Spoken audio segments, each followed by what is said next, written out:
사도행전 13장 1절에서 12절까지의 말씀은 안디옥 교회가 하나님의 은혜로 두 사람을 따로 세워 선교사로 파송하는 이야기로 시작하고 있습니다. 우리가 잘 아는 바나바와 사울, 이 성령께서 두 사람을 따로 세우셔서 하나님의 복음의 일꾼으로 도구로서 삼으시고 하나님의 인도하심 따라 성령의 바람을 타고 훨훨 날아가는 이야기가 바로 지난 시간의 말씀이었습니다. 구브로라는 지역에 도착해서 이들이 하나님의 복음을 증거합니다. 구브로에서의 사역은 폭발적인 열매로 맺습니다. 먼저 이 구브로에서 어떤 사람들을 만나는가, 우리 사도행전 13장 6절에서 7절을 같이 읽어보겠습니다. 온 섬 가운데로 지나서 바보에 이르러 바예수라 하는 유대인 거짓 선지자 마술사를 만나니 그가 총독 서기오 바울과 함께 있으니 서기오 바울은 지혜 있는 사람이라 바나바와 사울을 불러 하나님의 말씀을 듣고자 하더라. 먼저 바예수라는 마술사를 만납니다. 그 마술사의 방해 속에서도 복음은 꺾이지 않고 계속해서 전진해 나아갑니다. 또한 그 지역을 다스렸던 총독 서기오 바울을 만납니다. 사랑하는 성도 여러분, 이 서기오 바울은 그 지역을 통치하는 총독입니다. 그 지역의 최고 권력자인 이 사람이 회심했다라는 것만큼 더 큰 열매는 없었을 것입니다. 이처럼 바나바와 사울의 일행의 전도 사역의 열매는 매우 성공적으로 첫 단추가 꿰어졌습니다. 총독이 회심했다라는 것은 단지 한 사람이 변화되었다라는 그 너머의 의미가 담겨져 있습니다. 한번 생각해 보십시오. 믿지 않은 지역에 들어가서 복음을 증거했는데 그 지역을 다스리는 왕이 예수님을 믿었다. 여러분, 그 왕이 예수를 믿었다라는 것은 무엇을 의미합니까? 이제 그곳에서의 안정된 사역이 보장되었다라고 말할 수 있습니다. 그 총독의 전폭적인 재정과 지원 아래에서 안정된 사역이 계속해서 예비되어 있음을 우리가 볼 수 있게 됩니다. 하나님이 주신 기회야, 이제 이곳에서 자리를 잡을 때야, 이보다 더 좋은 조건은 없어 라며 이 자리에 머물게 될 수 있습니다. 하지만 오늘 본문에 보면 바울과 바나바는 그 자리에 안주하지 않고 계속해서 앞으로 향하여 전진해 가는 것을 우리가 보게 됩니다. 사랑하는 성도 여러분, 바울과 바나바의 사역의 기준은 무엇입니까? 안정된 사역이 아니었습니다. 그들에게 사역의 기준은 환경의 조건, 즉 안정된 사역이 아니라 하나님의 부르심이었고 성령님의 인도하심이 그들의 사역의 기준이었다라는 것이죠. 복음의 사람들은 사역을 할 때 환경에 따라 움직이지 않습니다. 환경이 편하다고 그곳에 안주하지도 않고 환경이 어렵다고 해서 그곳을 피하지도 않습니다. 진짜 예수님의 사람, 복음의 사람은 안정이 아니라 하나님의 부르심, 그 소명을 따라 성령의 인도하심을 따라 한 걸음 한 걸음 순종하며 걷는 것이지요. 하나님의 부르심이 새로운 곳으로 우리를 인도한다면 그곳이 낯설고 두려운 길이라 할지라도 하나님의 인도하심을 붙들고 순종하며 나아가는 것, 이것이 바로 복음의 사람, 예수의 사람이 보여줘야 할 참된 모습이다라는 것입니다. 사랑하는 성도 여러분, 바울과 바나바의 모습에 비추어 볼 때 우리는 어떻습니까? 혹시 나의 삶의 자리에서, 나의 삶의 사역의 자리에서 안주하며 안정된 사역에만 급급하며 그렇게 나아가고 계시진 않습니까? 우리는 왜 변화를 두려워하고 안정만을 추구하며 살아가는 것일까요? 심리학과 행동경제학은 이러한 인간의 변화가 어려운 이유에 대해서 크게 4가지를 꼽고 있습니다. 왜 우리는 안주하는가? 다음 4가지의 이유를 들 수 있는데 우리 자막을 통해서 한번 살펴보도록 하겠습니다. 먼저 첫 번째 이유는 현상 유지 편향이라고 합니다. 두 번째는 분석 마비, 세 번째는 모성 회피, 네 번째는 매몰 비용 오류. 이 4가지의 이유 때문에 인간은 변화를 추구하는 것이 아니라 안정된 자리에서 쇠퇴되어진다라고 말하고 있습니다. 조금 간단하게 구체적으로 이 네 가지 이유를 한번 살펴보도록 하겠습니다. 먼저 현상 유지 편향입니다. 말이 어렵지만 설명한다면 너무나도 쉽게 이해할 것입니다. 이런 것이죠. 지금이 편한데 굳이 나의 삶에 변화를 주어야 할까? 이것이 바로 현상 유지 편향입니다.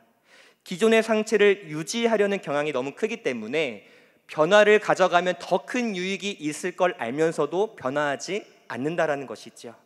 변화 자체를 위험으로 인식하여서 지금의 상태를 지키려 하고 안주하려는 경향이 인간 본성 안에 내재되어 있다라고 말합니다. 두 번째 이유는 분석 마비입니다. 쉽게 말하면 너무 많은 생각과 너무 많은 계산 때문에 아무 행동도 하지 못하게 되는 것이죠. 이런 경우입니다. 혹시 실패하면 어쩌지? 완벽한 확실성이 보증되지 않으면 나는 움직이지 않겠다라는 것이 분석 마비입니다. 세 번째는 모호성 회피입니다. 쉽게 말하면 확실히 보장되지 않으면 나는 움직이지 않겠다라는 것입니다. 사랑하는 성도 여러분, 믿음의 길, 십자가의 길, 복음의 길, 예수님의 길은 보증서가 아니라 예수님의 약속을 붙들고 나아가는 것입니다. 그런데 이 모호성 회피를 갖는 사람들의 특징은 무엇이냐면 하나님 보증서 주세요. 그럼 내가 믿고 나아가겠습니다라고 생각하는 것이 바로 모호성 회피라는 것입니다. 사랑하는 성도 여러분, 예배를 하든지 사역을 하든지 혹시 무엇에 근거하여서 걸어가고 계십니까? 혹시 지금도 하나님 나에게 보증서를 주세요, 확실한 증거를 주세요 라고 그 증거를 기다리며 변화에 주저하고 계십니까? 아니면 비록 내 눈에 아무 증거 아니 보여도 하나님의 보증서가 아닌 신실한 약속을 붙들고 그 낯선 길, 처음 길을 믿음으로 내딛고 계십니까? 네 번째 이유는 매몰 비용의 오류입니다. 무슨 말이냐? 이런 겁니다. 내가 이 자리에 오기까지, 내가 이 사역의 열매를 맺기까지 수많은 시간과 감정과 노력을 투자했는데 내가 이것을 지금 놓으라고? 나에게 새로운 변화를 주라고? 라는 이러한 비용 오류, 계산의 오류, 자꾸만 보유하려는 이 효과 때문에 우리는 새로운 도전에 나아가지 않는다라는 것입니다. 사랑하는 성도 여러분, 혹시 네 가지 중에 나에게 적용되는 것이 있지 않으십니까? 어쨌든 결론은 우리는 이러한 다양한 이유로 말미암아 멈추고 안주하고 도태어지고 있지 않은가 돌아볼 필요가 있다라는 것이죠. 멈춤은 중립이 아닙니다. 멈추는 순간 우리는 알지 못하게 조금씩 퇴보하는 것입니다. 바나바와 사울이 안주하지 않고 멈추지 않고 계속해서 전진했던 것처럼 우리 또한 주님의 신실한 약속을 붙들고 예수님의 길, 십자가의 길, 그 복음의 길을 계속해서 전진해 나아갈 수 있는 우리가 되기를 진심으로 소망합니다. 저 역시 안주했던 삶, 도태되었던 삶, 안정을 추구했던 삶의 경험이 있습니다. 여기에 오기 전 저는 부안이라는 곳에서 5년 동안 사역을 했습니다. 그 5년은 저에게 익숙함과 안정감을 주었던 시기였습니다. 그런데 한 가지의 아쉬움이 있었습니다. 시간이 지나면서 성장은 멈추고 새로운 열매는 줄어들고 하나님의 일하심에 대한 기대는 점점 사라지게 되었습니다. 그때 한 가지 질문을 던졌습니다. 이대로 괜찮은가? 이것이 하나님의 부르심에 반응하는 사역자의 태도인가? 라는 이러한 생각을 갖게 되었고 그때부터 기도하기 시작했습니다. 그리고 새로운 도전에 대해서 계획하고 준비하였습니다. 여러분, 이렇게 기도했던 제가 단숨에 그 길을 나설 수 있었을까요? 아닙니다. 현상 유지 편향 때문에 그냥 이렇게 사역해도 괜찮지 않은가라는 생각이 제 마음을 사로잡았고 보유 효과 때문에 지금의 안정감을 잃고 싶지 않았습니다.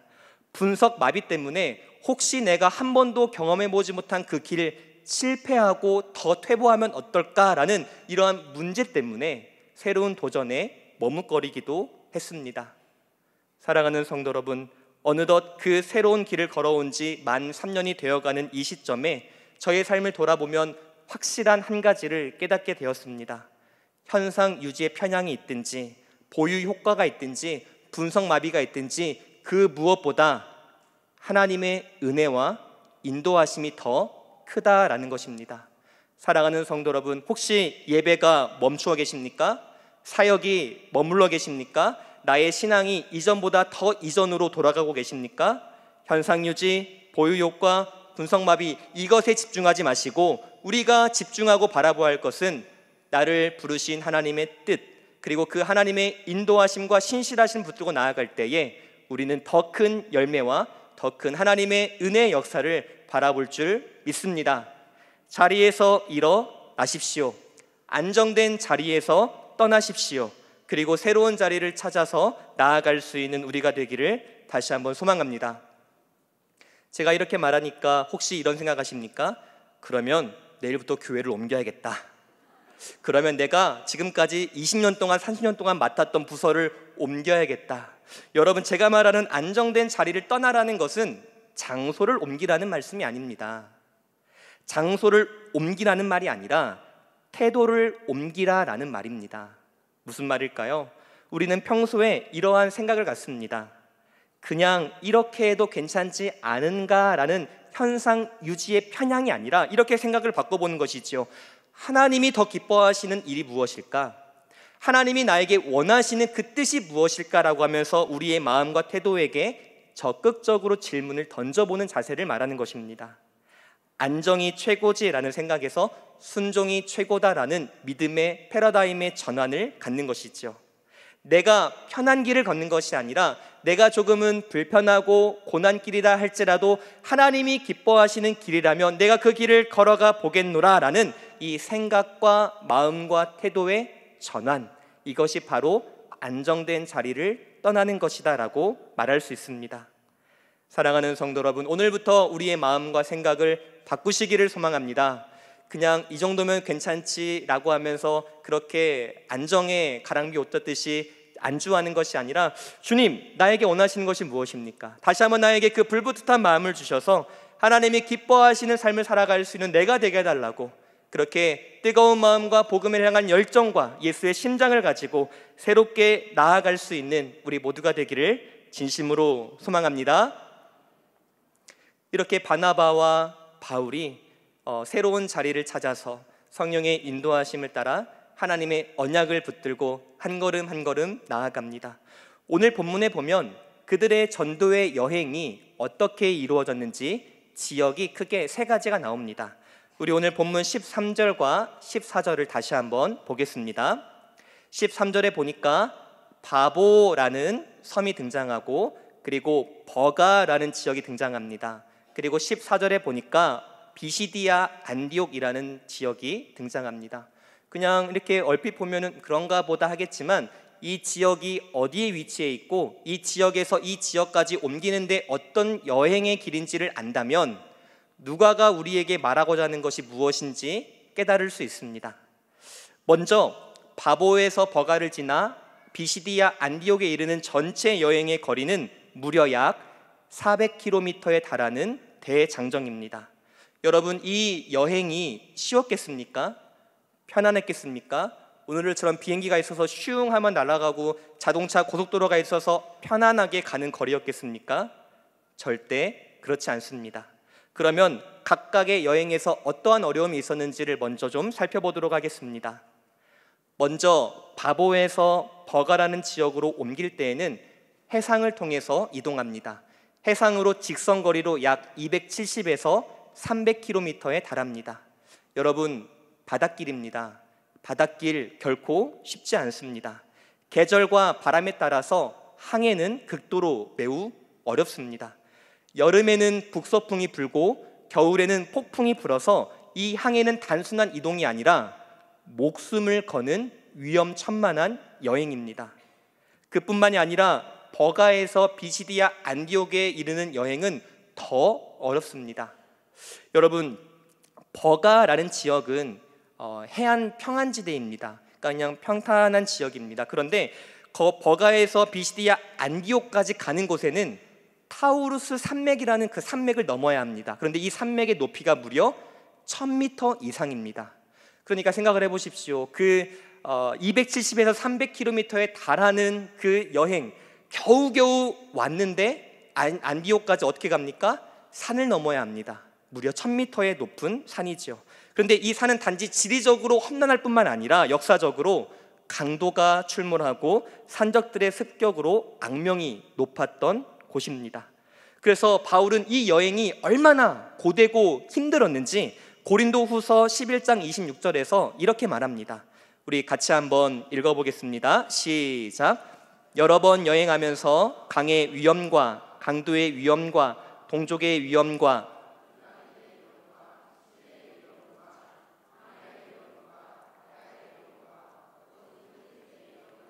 당하고 여러 위험을 당했다라고 말합니다. 자, 여러분 여기까지 정리해 보겠습니다. 바다를 건너는 여행 어렵습니다. 그리고 산을 넘어 안디옥에 이르는 여행 어렵습니다.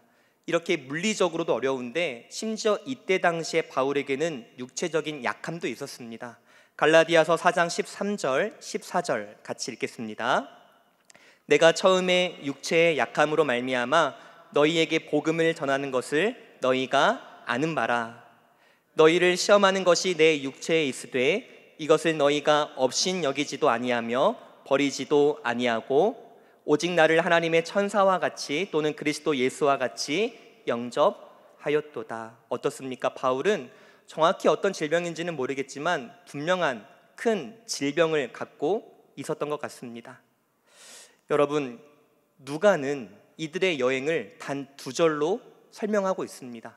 그런데 이 단 2절 안에 지역만 열거할 뿐이지 270km의 바다 항해나 1000m 넘는 산맥을 넘는 고생이나 바울의 병약함을 시시콜콜하게 말하지 않습니다. 인간이라면 절대 그러지 않죠. 인간이라면 이쯤에서 내가 당한 고난, 내가 겪었던 이 힘듦이 얼마나 큰지 너와 다르다라는 것을 드러내고 싶을 것입니다. 아니요, 심지어 기념비를 세우고 자신의 노고와 공로를 만민에게 그리고 역사적으로 남기려고 할 것입니다. 마치 사울 왕처럼 말이죠. 사무엘상 15장 12절 우리 같이 한번 읽어보겠습니다. 사무엘이 사울을 만나려고 아침에 일찍이 일어났더니 어떤 사람이 사무엘에게 말하여 이르되 사울이 갈멜에 이르러 자기를 위하여 기념비를 세우고 발길을 돌려 길갈로 내려갔다. 여러분, 이것이 타락한 인간의 본성의 실체입니다. 내가 뭔가 열심히 하고 내가 뭔가 큰 고통을 당하고 내가 큰 업적을 남겼으면 그것을 드러내고 싶어 하는 것이 인간의 본성입니다. 사울도 아말렉 전쟁 이후에 기념비를 세웠습니다. 그 기념비는 자기를 위하여 세웠다라고 말합니다. 다니엘 4장 30절에 보면은 느부갓네살 왕이 등장하는데 이 왕도 이러한 비슷한 모습을 보입니다. 우리 같이 한번 다니엘 4장 30절 읽겠습니다. 시작. 나 왕이 말하여 이르되 이 큰 바벨론은 내가 능력과 권세로 건설하여 나의 도성으로 삼고 이것으로 내 위엄의 영광을 나타낸 것이 아니냐 하였더니, 지금 뭐라고 말하는 것입니까? 내 제국, 그러니까 이 나라는 내가 내 능력과 내 권세로 나의 도성과 내 위엄의 내 영광을, 지금 뭘 말하는 것입니까? 하나님의 영광은 없고 자신의 영광만을 드러내려고 하는, 여러분, 이것이 인간의 본성이자 실체입니다. 그런데 여러분, 지금 누가가 강조하고자 하는 것이 무엇입니까? 이 단 2절에 이러한 이야기를 시시콜콜하지 않고 누가가 강조하고자 했던 것은 인간의 수고나 영웅적인 업적이나 인간이 했다가 아니라 하나님이 인도하셨고 하나님의 복음은 계속해서 확장된다. 영웅의 이야기가 아니라 하나님의 이야기를 써내려가고 있다라는 것이죠. 복음의 길 위에 서는, 복음의 길을 따라 걸어가는 참된 그리스도인에게 참된 자랑은 내가 아니라 오직 하나님께 영광인 줄 믿습니다. 우리의 이름이 기억되지 않아도 괜찮습니다. 나의 공로나 나의 고난과 나의 아픔과 상처나 나의 어떠한 것이 기억되지 않아도 괜찮습니다. 나는 사라져도 주님만 드러난다면 그것으로 족한 줄 믿습니다. 지금 누가는 우리에게 그것을 도전하고 있는 것이지요. 나는 사라져도, 나의 이야기는 드러나지 않아도, 누가 알아주지 않더라도 주님이 드러나고 복음이 확장될 수만 있다면 나는 그것으로 족하리. 그러한 믿음으로 한 걸음 한 걸음 걸어갈 수 있는 우리 모두가 되기를 다시 한번 진심으로 소망합니다. 여러분, 이렇게 바울과 바나바 이 선교팀의 이야기, 여행을 쭉 하면서 참으로 많은 어려움이 있었습니다. 지역의 어려움, 항해의 어려움, 강도의 어려움, 많은 어려움이 있었는데 그 중에 가장 큰 어려움은 무엇이었을까요? 여러분들은 사역을 하면서 어떨 때 가장 힘드십니까? 외적인 어려움이십니까? 내적인 어려움이십니까? 육체적인 어려움이십니까? 아니면 심적인 어려움이십니까? 막 선교를 시작한 바울 일행에게 찾아온 가장 큰 힘든 일은 바다를 항해하고 타우루스 산맥을 넘고 육체의 병으로 고생하는 것이 아니었습니다. 그들에게 진짜 큰 어려움과 아픔은 관계의 어려움이었습니다. 함께 예배하고 함께 사역하고 함께 선교했던 그 일행이 떠나게 되었다라는 것이죠. 사도행전 13장 13절 우리 같이 한번 읽어보겠습니다. 시작. 바울과 및 동행하는 사람들이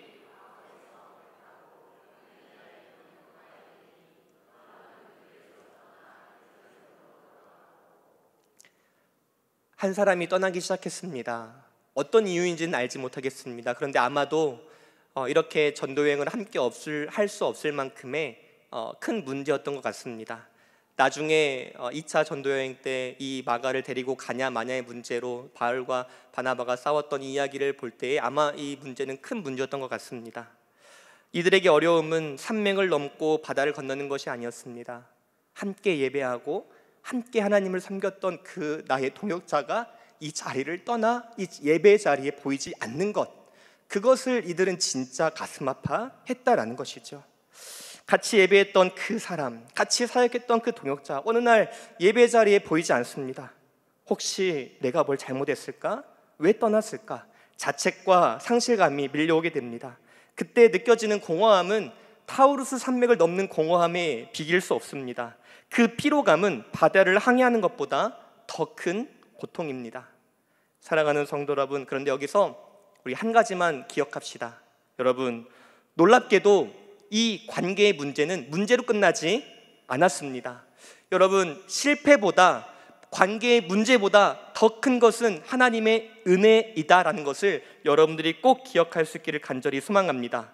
관계의 문제는 맞습니다. 힘들고 아픈 문제입니다. 하지만 하나님의 은혜보다 결코 클 수 없습니다. 하나님은 비록 그 순간에는 어떠한 문제로 헤어지게 했지만 이들을 다시 만나게 하셨고 결국 모두가 하나 되어 하나님의 일에 열심으로 나아가게 되었다라는 것이죠. 베드로전서 5장 13절 말씀 우리 같이 한번 읽어보겠습니다. 시작. 택하심을 함께 받은 바벨론에 있는 교회가 너희에게 문안하고 내 아들 마가도 그리. 베드로와 마가의 관계가 회복되기 시작합니다. 그리고 바울, 그 당시에 나는 절대 마가 데리고 가지 않겠다라고 단호하게 말했던 이 바울도 훗날 디모데후서 4장 11절에 이렇게 고백합니다. 우리 같이 한번 읽어보겠습니다. 디모데후서 4장 11절 시작. 누가만 나와 함께 있느니라. 내가 올 때에 마가를 데리고 오라. 그가 나의 일에 유익하니라. 사랑하는 성도 여러분, 상처와 실패 있을 수 있습니다. 하지만 중요한 것은 무엇이냐면 이 상처와 실패와 문제가 누구의 손에 붙들려 있는가가 중요한 것이지요. 혹시 사역에 어려움을 겪고 계십니까? 다시 일어나고 싶은데, 안정된 자리에서 새로운 도전의 자리로 나아가고 싶은데, 관계 문제를 회복하고 싶은데 혹시 그것이 회복되지 않고 계십니까? 그것을 주님의 손에 맡겨드리시기를 소망합니다. 비록 내 눈에는 이 문제가 해결되지 않아 보이는 것 같지만 하나님의 때에 하나님의 시간과 하나님의 방법으로 점점점 그 관계와 문제가 회복되어져 가는 것이 바로 오늘 읽었던 참조 구절에 그대로 드러나고 있지 않습니까? 문제, 상처, 관계에 집중하기보다 이 문제를 붙들고 계시는 하나님, 그 하나님의 신실하신 손을 붙들고 바라보고 나아갈 수 있는 우리 모두가 되기를 진심으로 소망합니다. 말씀을 정리하고자 합니다. 사랑하는 성도 여러분, 신앙은 편안함을 붙드는 것이 아닙니다. 신앙은 부르심에 순종하는 것입니다. 혹시 예배, 사역 또는 삶의 자리에서 편안함과 안정을 추구하기만 했다면 이제는 그 부르심에 순종하여 마음의 태도를 바꿔 적극적으로 하나님의 영광을 위하여 나아갈 수 있는 우리 모두가 되기를 소망합니다. 또한 우리의 예배와 사역의 목적은 내가 무엇을 했는가가 아닙니다. 나를 통해 하나님이 어떻게 하셨고 하나님이 어떻게 드러나는가가 사역의 주 목적이 되어야 합니다. 또는 사역을 하다 보면 실패가 있고 실수도 있고 아픔이 있을 수 있습니다. 하지만 그것은 결코 끝이 아닙니다. 하나님의 은혜의 시작점임을 기억하면서 하나님이 일하심을 믿고 우리의 안주의 자리에서 털고 일어나 다시 한번 전진해 나아갈 수 있는 모든 복음의 일꾼들이 되기를 진심으로 소망합니다. 우리 함께 이 시간 찬양하며 결단하며 기도하며 나아가겠습니다. 다시 일어나 우리 함께 찬양하겠습니다.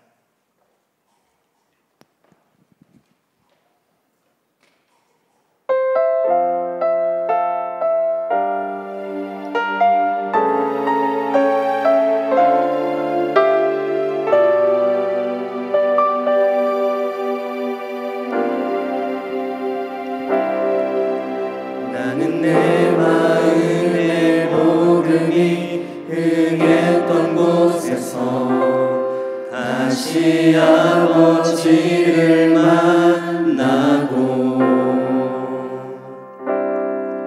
주님 내 마음의 연약한 눈물의 끝에서 또 나를 반겨주시네.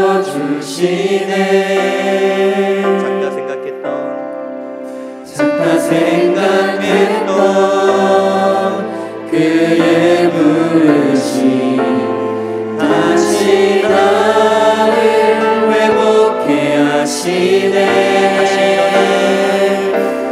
다시 일어나 주를 예배함이 내 모든 기쁨이 되리.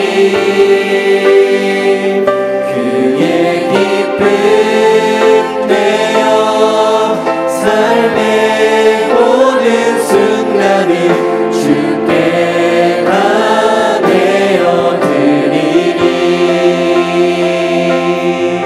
우리 처음부터 고백합니다. 나는 내 마음의 복음이 흥했던 곳에서 다시 아버지를 만나고 주님 내 마음의 연약한 눈물의 끝에서 또 나를 반겨주시네. 작다 생각했던 그의 부르심 다시 나를 회복해 하시네. 다시 일어나 주를 예배함이 내 모든 기쁨이 되리.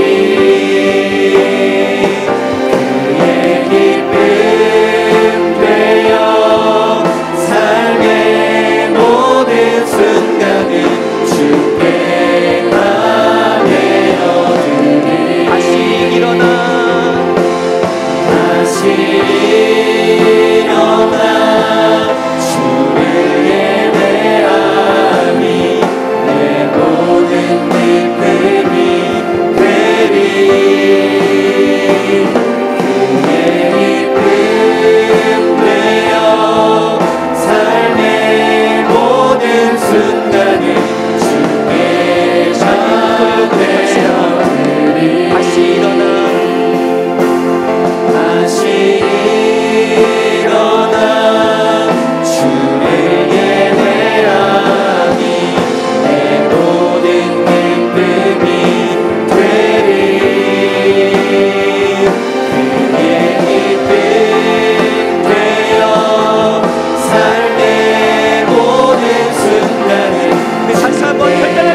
나의 사역의 모습을 돌아보면서 주님께 기도하면 좋겠습니다. 혹시 안주해 있지 않습니까?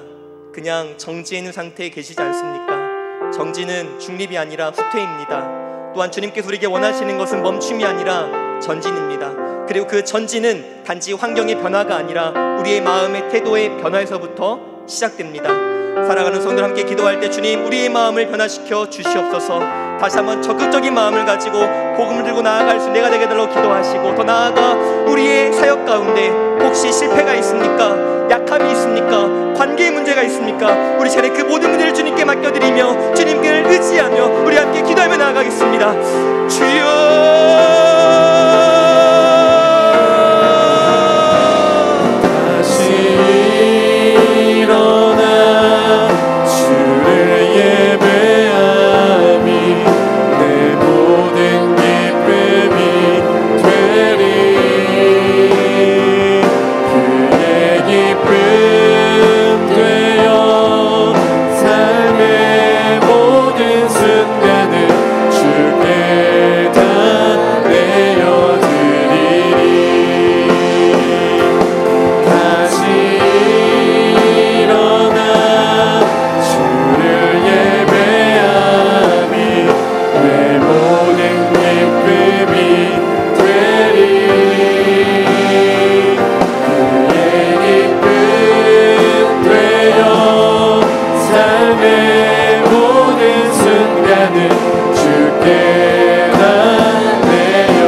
우리가 복음의 길을, 십자가의 길을 어떻게 걸어가야 하는지 깨달아 알게 하심에 감사합니다. 주님, 환경에 따라 걸어가는 것이 아니라 주님의 언약을 따라 걸어갈 수 있는 우리가 될 수 있도록 붙들어 주시옵소서.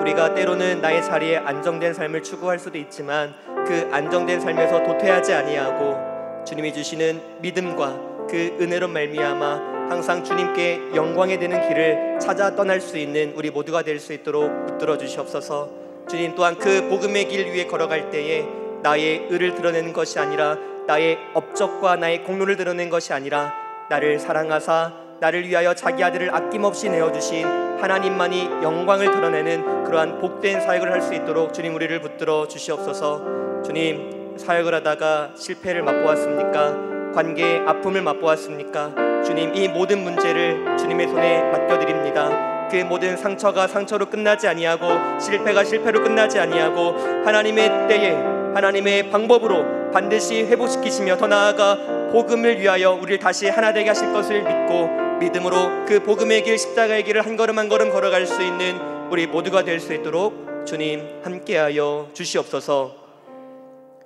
이제는 우리 주 예수 그리스도의 은혜와 하나님 아버지의 그 크신 사랑하심과 성령 하나님의 교통하심이 도전적인 마음으로 마음의 태도를 바꾸어 하나님이 기뻐하시는 뜻을 따라 적극적으로 예배하고 살아가겠노라 결단하며 또한 그 모든 복음의 길 위에서 오직 주께 영광만을 돌리기를 소원하며 돌아가는 우리 사랑하는 모든 성도님들의 머리머리 위에와 주님의 피로 값주고 사신 첨단 겨자씨교회 위에와 이 나라 민족 세계 열방 위에 이제로부터 영원토록 항상 함께 있을지어다.